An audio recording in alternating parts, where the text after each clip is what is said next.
leitura diária da Bíblia. Quão bom e agradável é estarmos juntos. Amém? Hoje daremos continuidade no livro de Marcos, capítulo 10. Vamos lá? A questão do divórcio.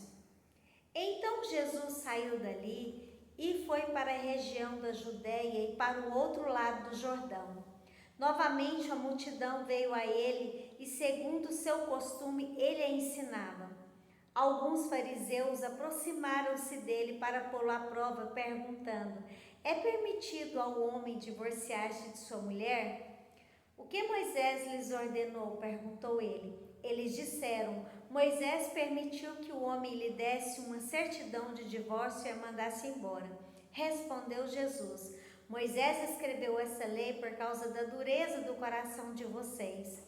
Mas no princípio da criação, Deus os fez homem e mulher. Por esta razão, o homem deixará pai e mãe e se unirá à sua mulher, e os dois se tornarão uma só carne. Assim eles já não são dois, mas sim uma só carne. Portanto, o que Deus uniu, ninguém o separe. Quando estava em casa novamente, os discípulos interrogaram Jesus sobre o mesmo assunto. Ele respondeu: todo aquele que se divorciar de sua mulher e se casar com outra mulher, estará cometendo adultério contra ela. E se ela se divorciar de seu marido e se casar com outro homem, estará cometendo adultério. Jesus e as crianças. Alguns traziam crianças a Jesus para que ele tocasse nelas, mas os discípulos os repreendiam. Quando Jesus viu isso, ficou indignado e lhes disse: deixem vir a mim as crianças, não as impeçam, pois o reino de Deus pertence aos que são semelhantes a elas. Digo-lhes a verdade: quem não receber o reino de Deus como uma criança, nunca entrará nele. Em seguida, tomou as crianças nos braços, impôs-lhes as mãos e as abençoou. Quando Jesus ia saindo, um homem correu em sua direção e se pôs de joelhos diante dele e lhe perguntou: bom mestre, que farei para herdar a vida eterna? Jesus respondeu: por que você me chama bom? Ninguém é bom a não ser um, que é Deus. Você conhece os mandamentos: não matarás, não adulterarás, não furtarás, não darás falso testemunho, não enganarás ninguém, honra teu pai e tua mãe. E ele declarou: mestre, a tudo isso tenho obedecido desde a minha adolescência. Jesus olhou para ele e o amou. Falta-lhe uma coisa, disse ele: vá, venda tudo que você possui e dê o dinheiro aos pobres, e você terá um tesouro no céu. Depois venha e siga-me. Diante disso, ele ficou abatido e afastou-se triste, porque tinha muitas riquezas. Jesus olhou ao redor e disse aos seus discípulos: como é difícil aos ricos entrar no reino de Deus. Os discípulos ficaram admirados com essas palavras, mas Jesus repetiu: filhos, como é difícil entrar no reino de Deus. É mais fácil passar um camelo pelo fundo de uma agulha do que um rico entrar no reino de Deus. E os discípulos ficaram perplexos e perguntavam uns aos outros: neste caso, quem pode ser salvo? Jesus olhou para eles e respondeu: para o homem é impossível, mas para Deus não. Todas as coisas são possíveis para Deus. Então Pedro começou a dizer-lhe: nós deixamos tudo para seguir-te. Respondeu Jesus: digo-lhes a verdade, ninguém que tenha deixado casa, irmãos, irmãs, mãe, pai, filhos ou campos por causa de mim e do Evangelho, deixará de receber 100 vezes mais já no tempo presente, casas, irmãos, irmãs, mães, filhos e campos, e com eles perseguição, e na era futura a vida eterna. Contudo, muitos primeiros serão últimos, e os últimos serão primeiros. Eles estavam subindo para Jerusalém e Jesus ia à frente. Os discípulos estavam admirados, enquanto os que o seguiam estavam com medo. Novamente ele chamou à parte os 12 e lhes disse: o que haveria de lhes acontecer?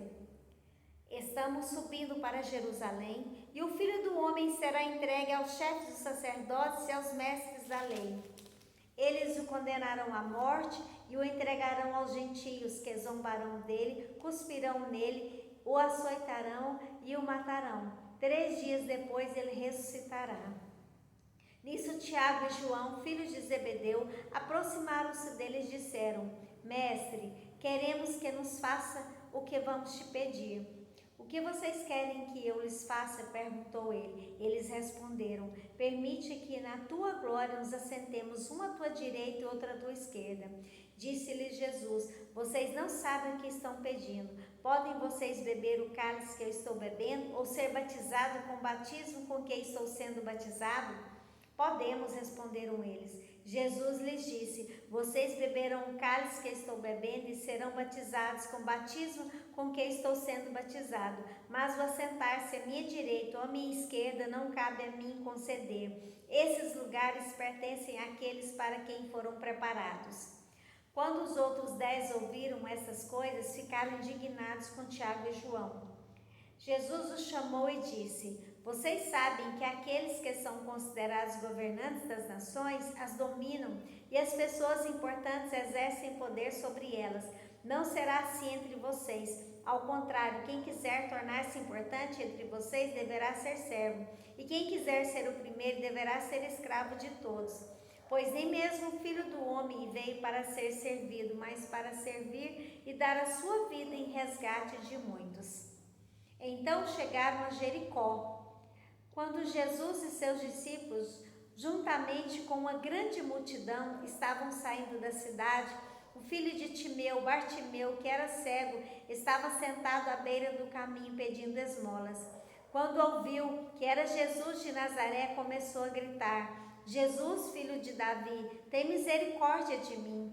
Muitos o repreendiam para que ele ficasse quieto, mas ele gritava ainda mais: Filho de Davi, tem misericórdia de mim. Jesus parou e disse: Chamem-no. E chamaram o cego. Ânimo, levante-se, ele está chamando. Lançando a sua capa para o lado, de um salto pôs-se em pé e dirigiu-se a Jesus. O que você quer que eu lhe faça? Perguntou Jesus. O cego respondeu: Mestre, eu quero ver.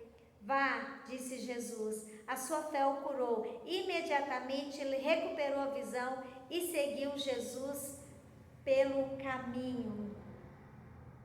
Mestre, nosso Jesus é o nosso adorado Mestre.